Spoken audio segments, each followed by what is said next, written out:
Assalamualaikum warahmatullahi wabarakatuh. Perkenalkan, nama saya Nuri Askia Mami beserta teman saya Faris Indah Bakti akan mempresentasikan sebuah makalah yang dimana makalah ini untuk mata kuliah pembelajaran berbasis teknologi dan kecakapan abad 21, di mana makalah kami berjudul Online Learning dan Blended Learning. Definisi pembelajaran online atau online learning. Pembelajaran online pertama kali dikenal karena pengaruh dari pembelajaran e-learning atau pembelajaran berbasis elektronik yang dibenarkan oleh Universitas Illinois melalui sistem pembelajaran berbasis komputer, di mana online learning tersebut merupakan suatu sistem yang dapat memfasilitasi siswa belajar lebih luas, lebih banyak dan bervariasi.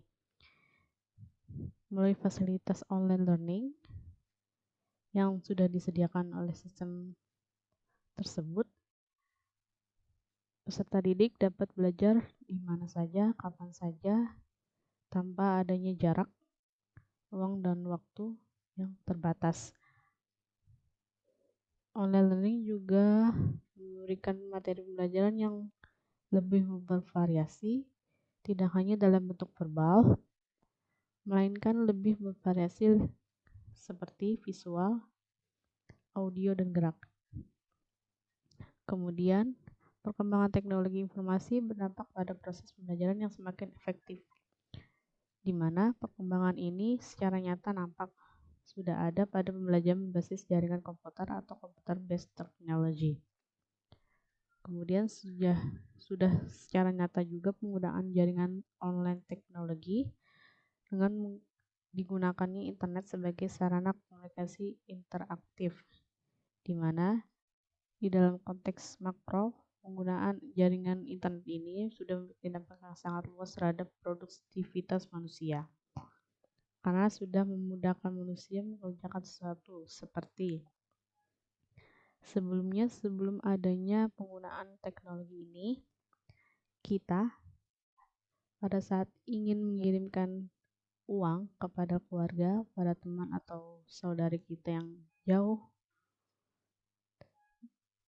tempatnya, kita harus mendatangi bank dulu, mengisi formulir transfer, terus kita nunggu dipanggil, kalau sudah dipanggil baru proses transfer itu bisa lanjut. Tapi sekarang dengan adanya perkembangan teknologi informasi yang sudah menggunakan internet, kita hanya perlu datang ke ATM, anjungan tunai mandiri, dan kita hanya perlu mengklik tahapan-tahapan yang sudah ada di ATM tersebut.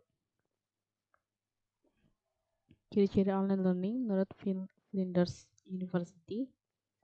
Yang pertama, personal pembelajaran yang diciptakan oleh siswa tersebut. Jadi online learning ini bisa dibuat oleh siswa itu sendiri sesuai dengan kemampuannya. Kemudian structured, semua kegiatan dilakukan secara berurutan, baik teknis maupun materi, agar sesuai dengan tingkat kemampuan siswa tersebut. Kalau tidak sesuai dengan urutan, pembelajaran tidak akan berjalan dengan lancar. Jadi, teknis dan materi itu harus sesuai dengan kemampuan siswa.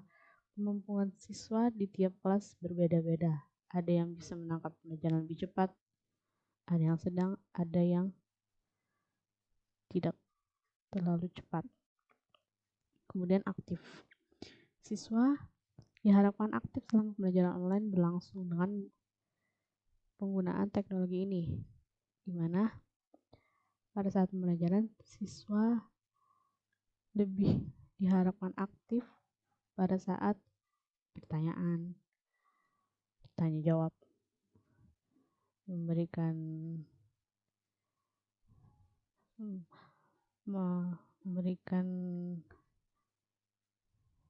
masukan kepada teman, menjawab. Pada saat temannya menjawab, dia bisa menambahkan. Itu pembelajaran online tersebut siswa bisa diharapkan lebih aktif. Kemudian konektif masih memungkinkan adanya pertemuan antar siswa, tapi bedanya pertemuan tersebut dilakukan secara online, tidak secara tatap muka seperti biasa para siswa melakukan di sekolah. Tetapi di online learning ini, siswa bisa duduk di rumah, duduk santai, bisa bertemu teman-temannya lewat online. Di mana pembelajaran online ini tidak merubah kebiasaan yang sudah terjadi di pembelajaran konvensional. Kemudian manfaat dari online learning menurut Bates and Wolf meningkatkan kadar interaksi pembelajaran antara pengajar dan belajar, memungkinkan terjadinya interaksi belajar dari mana dan kapan saja tanpa memikirkan waktu, mempermudah peserta didik dalam cakupan yang luas, mempermudah siswa untuk belajar lebih luas. Kemudian keuntungan memakai online learning ini, di mana pada saat memakai online learning, medianya sangat bervariasi. Contohnya internet. Internet di sini merupakan sebuah sarana serbaguna yang bisa diberikan kepada siswa di seluruh dunia, termasuk Indonesia. Situs-situs internet sekarang sudah berisi media yang bervariasi, termasuk sudah ada teksnya, audionya, grafiknya, animasi, video, dan software yang dapat di-download oleh para peserta didik. Kemudian informasinya yang sudah up to date ini terus-menerus diperbaharui. Dengan kemampuan ini dapat menghubungkan ke sumber-sumber komunitas dan di seluruh dunia, di mana akan membuka wawasan kita tentang pengajaran yang baru. Navigasi, keuntungan utama dari internet itu navigasi, di mana mampu untuk bergerak dengan mudah dalam dan antar dokumen. Bertukar ide, siswa dapat terlibat dalam percakapan dengan para ahli di bidang studi tertentu, di mana mereka dapat berpartisipasi dalam aktivitas yang memungkinkan untuk bertukar pikiran dengan siswa lain, bahkan bagi mereka yang tinggal di luar negeri. Di sini siswa dapat memberikan idenya kepada para ahli di bidang studi tertentu, di mana mereka juga bisa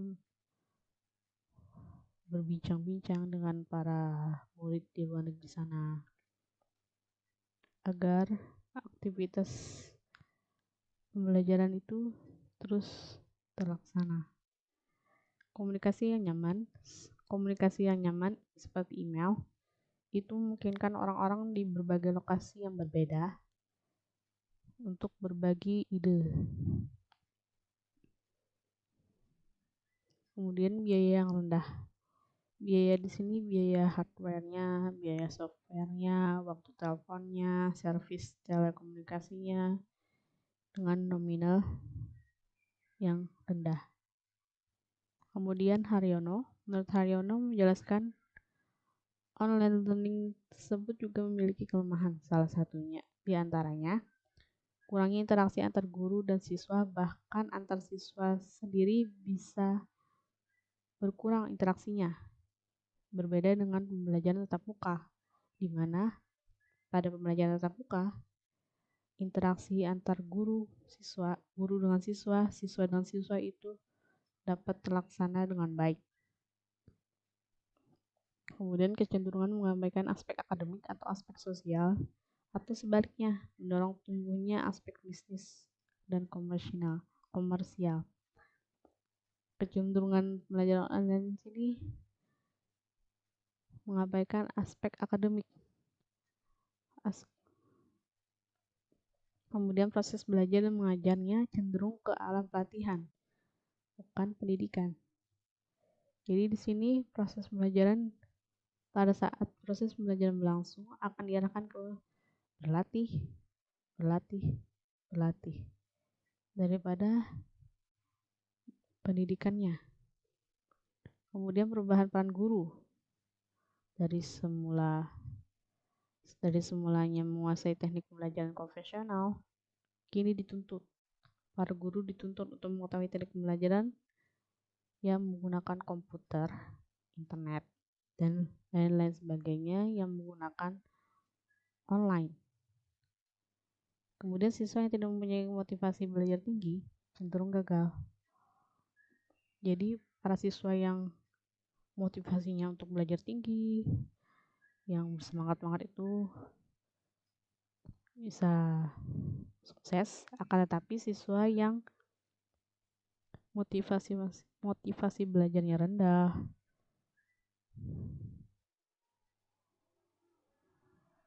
akan tertinggal.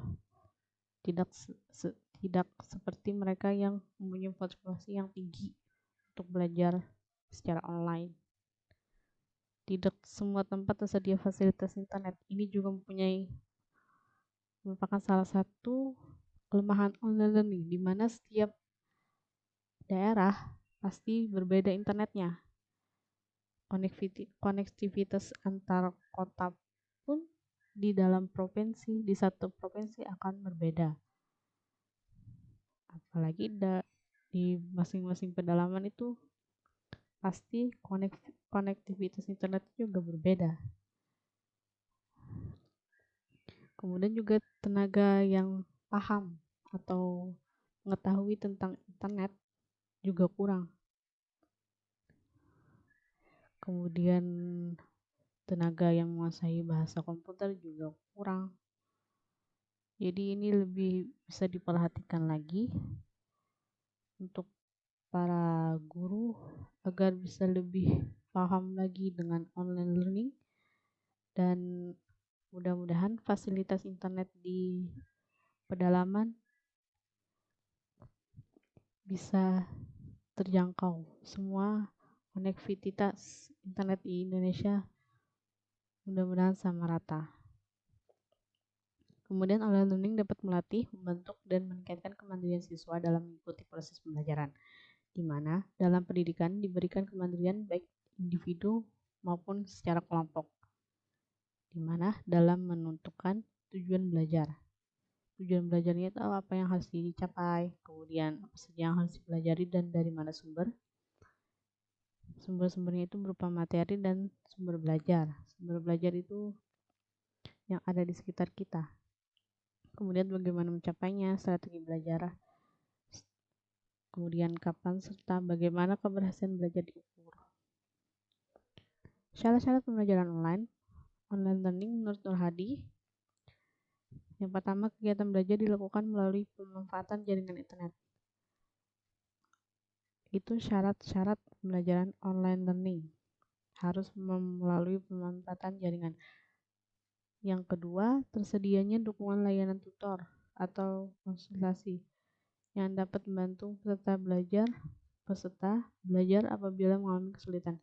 Jadi dikhususkan di sebuah sekolah ada ahli dalam komputer internet yang akan membantu proses pembelajaran siswa bila mana siswa mengalami kesulitan dalam online learning ini.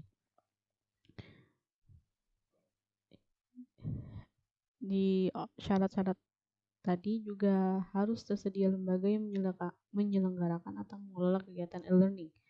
Jadi antara sekolah dan penyedia e-learning ini harus saling bekerja sama dalam mengelola online learning. Kemudian juga dukungan layanan belajar yang dapat dimanfaatkan oleh siswa harus tersedia. Sikap positif dari mahasiswa dan dosen terhadap teknologi komputer dan internet ini untuk jenjang universitas. Kemudian rancangan sistem pelajaran yang dapat dipelajari dan diketahui oleh mahasiswa. Sistem evaluasi terhadap kemajuan dan belajar atau perkembangan belajar mahasiswa ini termasuk untuk jenjang universitas ya. Kemudian online learning memiliki 5 komponen wajib, yaitu yang pertama itu ada silabus. Kemudian ada orientasi online learning, kemudian materi pembelajarannya, kemudian ada kalender akademik, kemudian ada site map.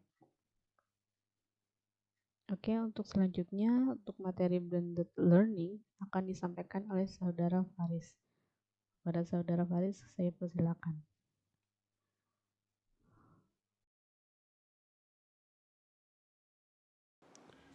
Melanjutkan dari yang sudah disampaikan oleh rekan kami tentang online learning. Kita akan membahas tentang blended learning. Blended learning merupakan perpaduan antara classroom learning dengan online learning. Pengertian dari blended learning menurut Driscoll tahun 2002, blended learning merupakan pembelajaran yang mengkombinasikan atau menggabungkan berbagai teknologi berbasis web untuk mencapai tujuan pendidikan. Sedangkan menurut Tom tahun 2013 mendefinisikan bahwa blended learning sebagai campuran dari teknologi e-learning dan multimedia seperti video streaming, virtual class, animasi teks online yang dikombinasikan dengan bentuk-bentuk tradisional pelatihan di kelas.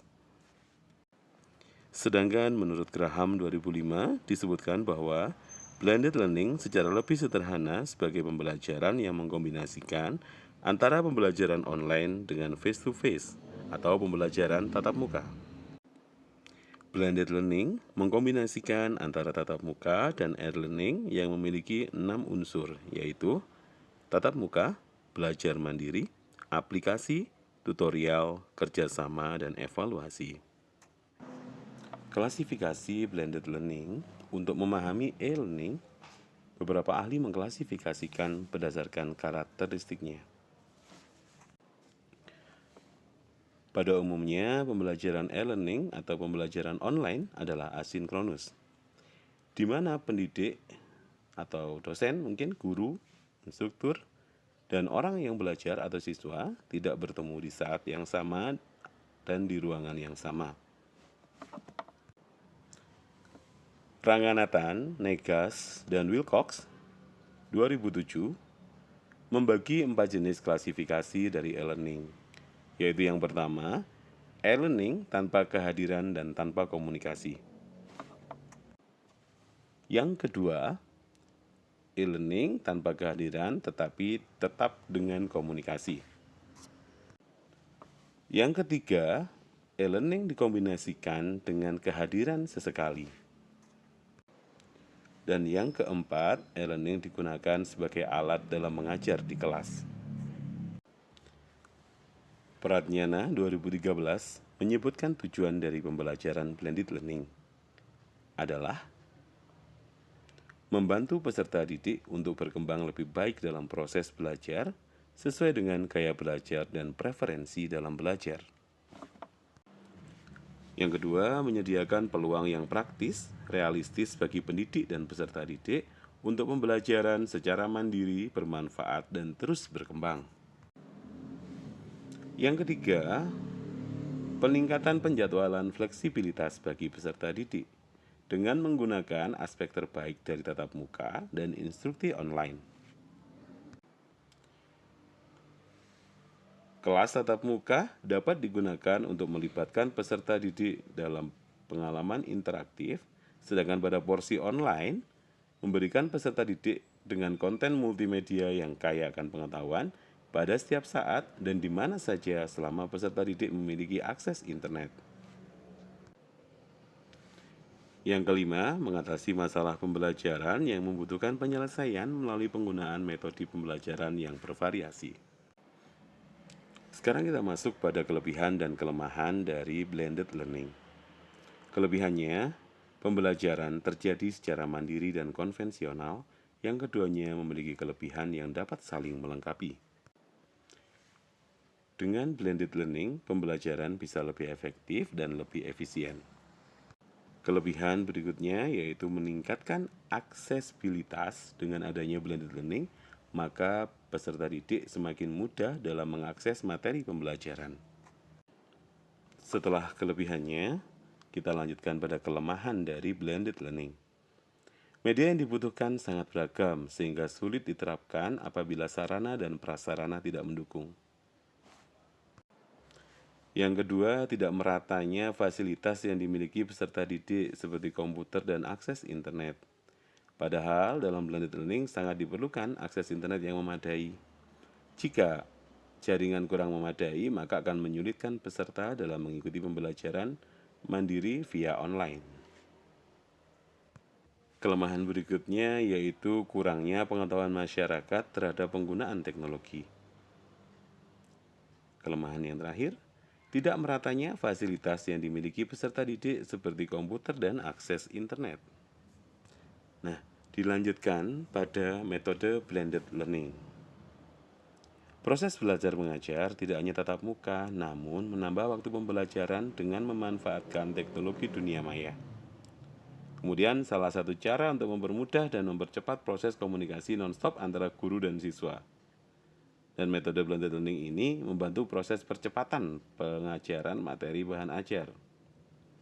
Selain itu, metode blended learning sebagai pressure agar siswa mulai belajar memanfaatkan teknologi dengan benar dan untuk tujuan yang bermanfaat, sekaligus memahami bahwa selain hiburan, teknologi juga bisa memperkaya pengetahuan sekaligus bahan pembelajaran. Model blended learning menurut Hahi tahun 1998.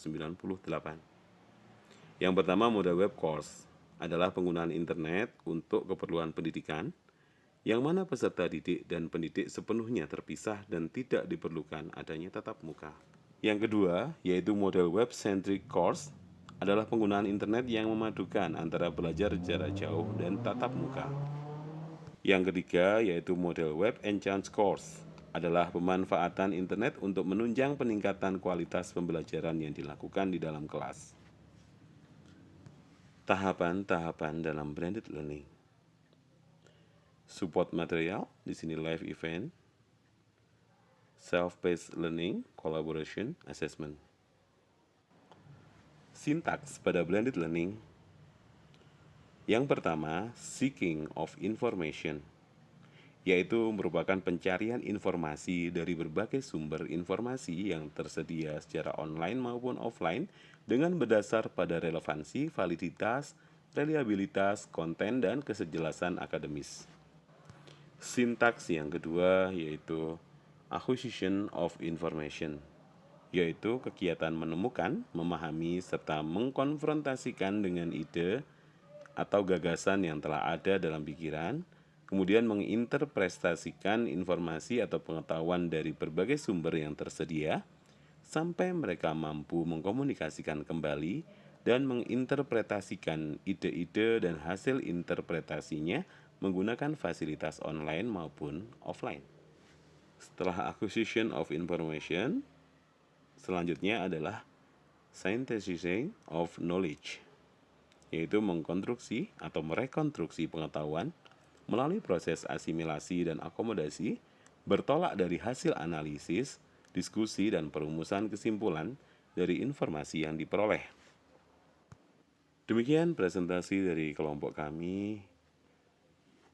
Atas atensinya, kami ucapkan terima kasih yang sebesar-besarnya. Assalamualaikum warahmatullahi wabarakatuh.